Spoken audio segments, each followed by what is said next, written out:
Et là, je dis bien à tous ceux qui sont dans les commentaires et à vous, mes chers frères, de bien écouter, de bien tendre l'oreille. C'était en 2016, je reçois un appel, c'est ma tante qui est ma femme de ma famille de Paris. Elle m'appelle, elle me dit, Moussa, il faut que tu viennes de toute urgence, ta maman, elle est gravement malade, elle a un problème et tout ça. Bon, moi, j'ai dit, oh, mais c'est si grave que ça que je dois venir maintenant. Ils m'ont dit oui, oui, oui, oui, oui. Moi, je prends l'avion le jour même. J'arrive sur Paris. Moi, je pensais que voilà, je sais pas moi, une petite maladie ou un petit truc comme ça et tout ça. Et j'arrive, tout ça. J'arrive chez elle, mais elle était pas là, elle était à l'hôpital. Mais comme je suis arrivé dans la nuit, je pouvais pas aller à l'hôpital le jour même. Donc, j'ai décidé d'y aller le lendemain matin. Je dors chez elle. Le lendemain, je me réveille. Je vais à l'hôpital. Mon frère, lui, il atterrit de Nice à Paris. Il arrive le lendemain, lui, le matin. On va à l'hôpital et tout, avec toute la famille. Toute la famille. Et je rentre dans la chambre d'hôpital et tout ça. Et je vois ma mère dans un état. J'ai dit, c'est quoi? Il se passe quoi? Je m'attendais pas à ça, moi. Je dis, mais qu'est-ce et elle était endormie, tu vois, elle était sous médicaments. Elle se réveille, elle me voit, elle me dit, mais qu'est-ce que tu fais là? Il fallait pas venir, il fallait rester là-bas avec ta femme, tes enfants et tout ça. T'es venu faire quoi? C'est pas grave, il y a pas de souci, les médecins s'occupent de moi, tout ça, il y avait toute la famille. Et là, moi, je me dis, qu'est-ce qui se passe, quoi? Et le médecin, il dit, ouais, il faut que je parle soit à ses enfants, soit à son grand frère, à quelqu'un qui la représente. Bah, j'ai dit, moi, je suis son fils le plus grand, et il y a mon petit frère qui est là. On pouvait nous recevoir. Oustaz, il nous fait rentrer dans la pièce, et il nous dit, voilà, ta maman, il lui reste 2, 3 jours à vivre. Il lui reste 2, 3 jours à vivre. Faites le nécessaire pour préparer les papiers, les trucs, nani, parce que elle survivra pas. Quand mon frère, il entend ça, il est tombé. Il commence à pleurer. Et moi, subhanallah, quand il m'a dit ça, j'ai regardé le médecin, oustaz. Wallah, je lui dis la vérité. Wallah, je dis la vérité. J'ai regardé le médecin et j'ai rigolé. Le médecin me dit, monsieur, ça va? J'ai dit, oui, oui, oui, ça va, c'est très, très bien. Il me dit, mais vous avez entendu ce que je viens de vous dire? J'ai dit, oui, oui, j'ai entendu. Pas de souci. Merci de vous occuper, hein, merci et tout ça. Je lève mon frère pour qu'on sorte de la pièce. On arrive dehors, mon frère, il arrive même pas à marcher, il tombe, il pleure, il me dit, t'as entendu ce qu'il a dit? Il lui reste 3 jours à vivre, il lui reste 3 jours à vivre. Wallah. J'ai dit quoi à mon frère? J'ai dit, oh, pourquoi tu pleures? Tu te comportes comme quelqu'un qui n'est pas croyant. Tu te comportes comme quelqu'un qui ne croit pas en Allah. Toi, tu es devenu musulman aujourd'hui. Mais est-ce que tu crois en Allah? Vraiment? Je lui ai dit, écoute, le médecin nous a dit ça, mais c'est pas le médecin qui est le vrai médecin. Le vrai médecin, c'est Allah qui fait les choses. C'est pas toi, c'est pas moi, c'est pas le médecin. Le médecin, il a dit ses paroles. Mais écoute-moi, aujourd'hui, on est à l'extérieur, hein, ça faisait 10 minutes qu'il nous avait dit ça, le médecin. Il dit, regarde, maman, elle va s'en sortir et tu verras qu'on rentrera à la maison avec elle. On regardera nos films comme on regardait, à rigoler. Vous allez vous moquer de moi, je vais me moquer de toi avec maman, comme on faisait avant. Il m'a regardé du genre, t'es malade mental, toi. T'es un fou. Le mec, il vient de dire, il reste 3 jours. Toi, tu me dis ça. J'ai dit, oui, oui, oui, oui, tu verras, Inch'Allah. J'appelle ma femme, je dis à ma femme, ouais, le médecin, il vient de nous dire qu'il reste 3 jours à ma mère et tout ça. Ma femme, elle, pareil, elle est stressée, elle commence à paniquer. Elle me dit, et toi, ça va? Je dis, oui, oui, ça va, tranquille, alhamdoulilah, et toi, ça va? Elle me dit, mais ça va, Moussa? Je dis, oui, ça va. Frère, on reste à l'hôpital avec elle et tout le jour même. On rentre à la maison et le médecin nous appelle à 22 heures. Il me dit, voilà, moi, je veux, votre mère, là, il faut qu'on la transfère d'urgence parce que son état, il continue plus à s'empirer. Il faut que je la transfère à l'hôpital Salpêtrière qui est sur Paris. Elle a été à l'hôpital de Villeneuve. Il m'a dit, est-ce que j'ai votre accord? Parce que même le transfert, il est très, très risqué. Parce qu'en fait, elle avait un problème de poumon. Elle avait plus que 10% de ses poumons qui fonctionnaient. Tout le reste, ils étaient morts, pourris. Elle était oxygénée, sinon elle peut pas tenir. Et même malgré l'oxygénation, pour la transférer à l'hôpital, c'était très très dangereux. Il m'a dit, est-ce que j'ai votre autorisation? J'ai dit, docteur, est-ce que j'ai le choix? Il m'a dit non. J'ai dit, bon, allez-y. Ils l'ont pris, ils ont fait le transfert. Alhamdoulilah, on priait pour que ça se passe bien. Ils sont arrivés à l'hôpital et tout ça. Nanana. Et de là, monsieur le grand Hussein, t'avais mon frère qui était un peu éparpillé. Wallah, il commençait à faire des salades tous les jours. Il faisait des doha tous les jours, frère. Il allait à la mosquée tous les Ah, jours. On a fait, frère, tout ce que, on est parti dans les mosquées. On a fait des appels. L'imam, j'étais à Paris, la mosquée de Créteil. L'imam, je ne connais ni d'Adam ni de Ève. J'ai dit, frère, tu peux faire quelque chose pour moi. Tu peux demander au frère de faire une doha, s'il te plaît. Parce qu'on ne sait pas par qui Allah réalise. Tu vois, des fois, tu vois un mec, il est là, tu dis, oh, moi, j'ai plus de foi que lui. Moi, je connais plus que lui. Mais s'il faut cet homme-là, Allah, il aime d'une manière que toi, tu ne sais même pas. Et que lui, quand tu demandes à Allah, Allah, il lui donne. Donc, j'ai dit à Imam, dis aux frères qui sont là, c'était vendredi Jumu'ah, dis à ces frères qui sont là de faire des doigts pour ma mère. Et j'ai appelé à Nice, mes amis d'ici, le jour de Jumu'ah, j'ai dit, les frères, dites à l'imam, s'il te plaît, il me connaît bien, qui fait des doigts, qui disent aux frères qu'ils fassent des doigts pour ma mère. Et de là, un mois ils sont passés. Ma mère, ils l'ont transféré là-bas, ils l'ont mis, ils l'ont plongé dans le coma. Ils l'ont plongé dans le coma. Nous, on continue à faire les salles pendant un mois, toujours dans le coma. Et quand tu vas à l'hôpital, on était à la salle pétrière et un service où où il y a des morts tous les jours. Tu rencontres quelqu'un aujourd'hui, le lendemain, tu viens et te dis, ça y est, mon père, il est parti. Tu rencontres quelqu'un, vous restez une semaine ensemble à parler, à faire connaissance. Le lendemain, tu viens et dis, oh, ma soeur, elle est partie.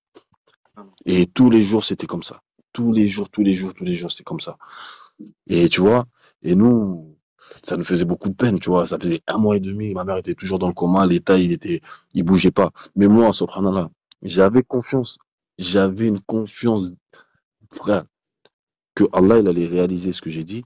Tellement que même si 30 000 personnes ils viennent me dire qu'elle va mourir, je dis non, c'est pas vrai. C'est pas vrai. Tu vois? Frère, ça faisait 3 mois maintenant. On est passé à 3 mois que ma mère elle d'accord. était à l'hôpital. Entre 3 mois. parenthèses, il avait dit 3 jours, elle allait mourir, mais ça fait 3 mois. Ça fait un mois et demi. Ça D'accord. fait un mois et demi. Un mois et Subhanallah. demi et c'est passé à 3. Déjà, alhamdoulilah, on avait réussi à rester jusqu'à 3 mois. Et Ah, 3 mois, tu sais, là-bas, le service, là, comme je t'ai dit, ça va très très vite. Les gens, ils meurent, ils partent, ils meurent. Et nous, ça faisait 3 mois qu'ils bloquaient une chambre pour ma mère. Et les médecins, ils commencent à nous dire, oh, ça fait 3 mois, il faut qu'on arrête les machines, peut-être, il faut commencer à y penser. Mon frère, il a dit, ah, les médecins, là, oh, toi, docteur, essaye d'aller toucher la machine. Tu vas voir. Personne n'y touche quoi que ce soit. Il a dit, personne n'y touche la machine de ma mère qui est branchée là-bas. Toucher la machine, aujourd'hui, c'est catastrophe à l'hôpital. Il leur a dit ça. Et bon, ils ont dit, bon, on attend encore un peu pour voir. Et un jour, je me souviens, on arrive à l'hôpital, le médecin il nous dit, Moussa, Ibrahim, mon frère, son prénom de converti, il a choisi Ibrahim. Masha'Allah. Il a dit, Ibrahim, il faut que je vous parle. On est resté tellement longtemps à l'hôpital là-bas, les infirmiers et tout, c'était devenu des amis. Hein. Tout le monde nous connaissait là-bas. Il nous appelle, il nous dit, il faut que je vous parle. On avançait pour rentrer dans la salle. Les 10 mètres qui nous séparaient de la salle, ça avait l'air de 10 kilomètres. Il a dit, parce que voilà, il y a quelque chose là, il faut que je vous parle. On s'assoit, il nous dit, bon, écoutez, c'est très, très, très, très, très rare. Bah, j'en ai presque jamais. Il a dit, ça fait 5 mois là, je n'ai pas eu. C'est très, très rare, j'annonce des bonnes nouvelles dans ce service, mais j'ai une bonne nouvelle pour vous. Les poumons de votre mère commencent à se reconstituer. Subhanallah. J'ai dit Allahu Akbar. Je me suis prosterné direct pour remercier Allah. J'ai dit Allahu Akbar. Il nous a dit, je ne sais pas comment ça se fait. Nous, on ne sait pas comment ça se fait. Médicalement parlant, ils n'ont pas d'explication. Ils ne savent pas. Parce que déjà, selon eux, selon l'état de ses poumons, elle devait faire que 3 jours. Donc le fait que ses poumons commencent à se reconstituer, ils ne savaient pas comment ça se faisait. Donc, il nous dit ça, je me prosterne.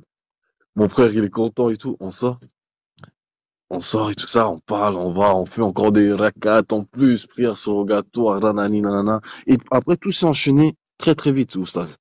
Ça veut dire que quand ils ont vu que ça a commencé à s'améliorer, ils ont rajouté leurs médicaments, là, leurs antibiotiques, tac, tac, tac.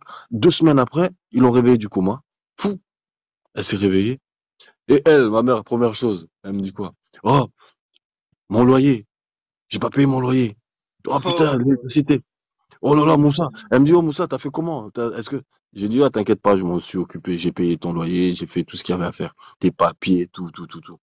Elle me dit, oh mon loyer, Nani. J'ai dit, oh, toi tu sors de 3 mois de je sais pas d'où, tu me parles de ton loyer, tu vois? Subhanallah. Elle est revenue sur terre et la vie de terre, c'est la vie de ce bas monde, cache l'a attrapé, tu vois? Et petit à petit, il commence les médicaments, elle commence à manger, elle commence à se lever, nanani, jusqu'à quand ils ont changé de service. Quand ils ont changé de service, j'ai fait, ah, alhamdoulilah. Et jusqu'à quand ils ont changé de service, après ils l'ont envoyé en rééducation et tout. Et pendant la rééducation, ils l'ont autorisé une semaine, pendant 2 jours à rentrer à la maison. Elle rentre à la maison, on était assis, on regardait la télé, on rigolait. J'ai dit à mon frère, tu te rappelles ce que je t'avais dit il y a 3 mois? ouais. Est-ce que tu te Allahu rappelles ce que je t'avais dit? Il m'a dit, ouais. Il m'a dit, Allahu Akbar. Il m'a dit, c'est incroyable. Il m'a dit, c'est incroyable. Il m'a dit, bah, je t'ai dit, regarde, c'est exactement ce qu'on est là. En train de vivre. En plus, on était en train de rigoler, on se moquait. Parce qu'elle était à l'hôpital, il y avait un monsieur, il était trop bizarre, il faisait des trucs de fou. Il nous avait fait rire et quand on est rentré à la maison, on reparlait de ça, on était mort de rire, on rigolait de fou. Et je lui ai dit, tu te rappelles ce que je t'avais dit? Bah, regarde, la scène, elle est là. Il a dit, Allahu Akbar, c'est incroyable. Tu vois? Et jusqu'à quand, aujourd'hui, ma mère, alhamdoulilah, ses poumons, ils se sont rétablis, elle est sortie de l'hôpital. euh, tout pour le mieux. Mais on avait toujours ce truc en tête là, elle n'était pas encore musulmane. Mhm. Et tous les jours, moi et mon frère, on la prêchait. C'est pour ça que c'est à partir de là que nous, on regarde, bien avant, quand moi je commençais à parler à mes parents, que je commençais à m'intéresser à l'interreligieux pour savoir quoi leur dire, quoi. Tu vois. Mhm. Et on continue à lui parler, à lui parler, à lui parler, à lui parler tous les jours, tous les jours. Et un jour, mon frère lui a posé une question. Il lui a dit, il lui a dit, oh, Jésus, Dieu, Jésus c'est qui? Elle a dit, ouais, Jésus c'est Dieu, tu sais, Dani. Il dit, alors Marie c'est la maman de Dieu. Et quand il lui a dit ça lui a fait tilt. Elle a dit, mais Dieu peut pas avoir de maman. Il a dit, qu'est-ce que tu racontes? Je dis, bah, Jésus il est Dieu. Et si Jésus il est Dieu, Marie c'est qui? Et bah, t'as vu cette question, Oustaz? Ça lui a fait clac, clac dans la tête. Ça l'a réveillé quelque chose. Pourtant, ça faisait plus de 7 ans, 10, non, ça faisait plus de 10 ans que je lui parlais. Plus de 10 ans que je lui parlais. Et mon frère lui a posé juste une seule question. Ça fait clac, tu vois. Mhm. Et, et elle commence à se poser des questions. Voilà. Et bah, si tu regardes sur mon profil, il y a la conversion de ma mère qui est devenue musulmane, là. Il y a 6 mois et quelques. Masha'Allah. Elle est Allah. devenue musulmane. Allahu Akbar. Alhamdulillah. Elle est devenue Ah, musulmane. Alhamdulillah. C'est super. Et c'est pour ça, vous voyez, par exemple, ma mère, elle devait mourir. Mais peut-être que moi, ou mon frère, ou ceux qui étaient parmi dans la mosquée, qui ont fait des doigts pour ma mère, Allah, il peut changer le destin d'une personne. C'est pour ça que les frères, il faut pas oublier la puissance de la doha. Oui. Parce qu'il y en a, ils croient qu'aider quelqu'un, c'est seulement lui donner de l'argent ou lui offrir quelque chose de matériel. Alors que, en vrai, la puissance de la doha, wallahi, wallah, c'est incroyable. Wallah, c'est incroyable. Les gens ne se rendent pas compte que Allah il nous a donné une arme de fou dans les mains, mais on se rend pas compte et on passe comme si c'était rien. Ah, je vais faire une doha ouais, pour la personne, sans conviction. Et aussi une autre chose que je retiens, c'est frère, la certitude. Quand tu demandes quelque chose à Allah, quand tu es dans les histoires ou les problèmes, où tu dis ouais, est-ce que Allah il va me venir, bah il faut avoir la certitude. La certitude. Si tu n'as pas la certitude, ça veut dire que tu dis peut-être qu'Allah il peut pas le faire. Tu dis peut-être Allah il peut pas le réaliser cette chose-là. Mhm. Allah, il n'est pas assez puissant pour m'exaucer ce que je lui ai demandé. Oh, mon papa, il est malade. Mais je demande à Allah, en étant, entre parenthèses, je suis pas sûr que, je sais pas. Oui, Bah, avec comment un tu veux doute. qu'Allah, il t'aide? Parce que lui, le créateur de toutes choses, qui pourvoit à tout, vous voyez? Si tu n'as pas la certitude que lui qui t'a donné la vie, qui a créé le monde, les cieux et la terre, et tout ce qui est entre les deux, il peut sauver ton papa. Comment tu veux qu'Allah, il réalise ce que tu lui as demandé? Ou des fois, il y a des gens qui demandent à Allah et ils pensent que Allah, il leur donne pas parce que Allah, il a pas entendu. Non. Peut-être si Allah, il te donne cette chose-là, tu vas devenir le pire des mécréants. Mais Allah, il t'a préservé tellement il t'aime, il ne veut pas te donner cette chose-là parce qu'il sait que tu vas l'oublier.